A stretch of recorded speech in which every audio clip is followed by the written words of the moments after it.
नंदूबाई भरवाड़न की भक्ति और समर्पण। जब श्री स्वामीनारायण भगवान ने सारंगपुर में फुलदोल जैसे बड़े बड़े उत्सवों की शुरुआत की, तब से वहाँ रहने वाले भरवाड़ परिवार भी सत्संग के मार्ग पर चलने लगे। ये परिवार सत्संग के रंग में रंगते गए। इन्हीं में से एक थी नंदूबाई भरवाड़न। नंदूबाई जीवा खाचर के यहाँ दूध देने आया करती थी। वहाँ वे पांचाली बा के पास बैठा करती। पांचाली बा उन्हें भगवान के महिमा की बातें बताती, संप्रदाय के धर्म नियम समझाती और भगवान के मार्ग पर चलने के लाभों की व्याख्या करती। धीरे धीरे नंदूबाई को सत्संग की समझ आने लगी और उन्होंने सत्संग स्वीकार कर लिया। वे भगवान की शरण में आ गई। वे प्रतिदिन सुबह जल्दी उठकर स्नान करके शुद्ध होकर पूजा करती, ठाकुर जी की आरती करती, दूध चढ़ाती और फिर अपने घरेलू कार्यों में लग जाती। नंदूबाई के पति हाजा भरवाड़ भी नंदूबाई की दिनचर्या और धार्मिकता से प्रभावित होकर सत्संगी बन गए। नंदूबाई ने उन्हें भी सत्संग के रंग में रंग दिए। एक बार नंदूबाई के जीवन में एक अद्भुत प्रसंग घटित हुआ।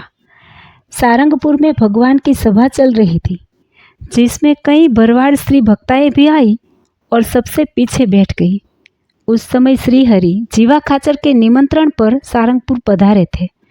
जीवा खाचर की विनंती थी कि सारंगपुर में यज्ञ और चौरासी का आयोजन हो। सभा में भगवान ने सभी जातियों के लोगों को आमंत्रित किया और यज्ञ व चौरासी के आयोजन की बात रखी। भगवान की बात सुनकर लोग घर जाकर अन्न, रुपये, गहने आदि लाकर भगवान के चरणों में अर्पित करने लगे। भगवान ने सभा में बैठी स्त्रियों की ओर संकेत करते हुए अन्य भक्तों को यह दिखाना चाहा कि इस सीधी सादी अनपढ़ स्त्रियों में भी कितनी समझ और समर्पण होता है। उन्होंने कहा, बहनों, हमारी इच्छा है कि सारंगपुर में यज्ञ और चौरासी का आयोजन हो। क्या तुम पैसों से सेवा कर सकोगी? सभी स्त्रियां यह सुनकर सोच में पड़ गई।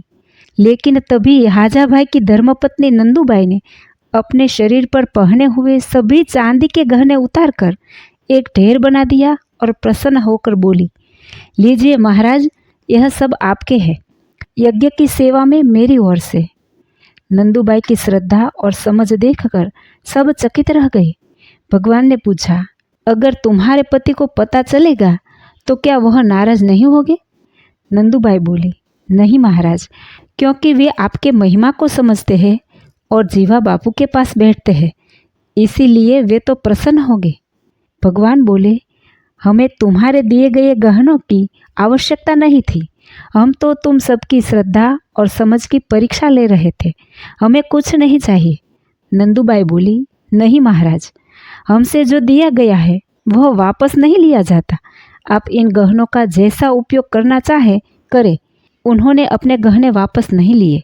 भगवान एक अबोध अनपढ़ भरवाड़ स्त्री की समझ और भक्ति से अत्यंत प्रसन्न हो गए और कहा, हमारी चौरासी पूर्ण हो गई। यह प्रसंग नंदूबाई भरवाड़न की गहन श्रद्धा, भक्ति और समर्पण की अनुपम मिसाल है। जय श्री स्वामीनारायण।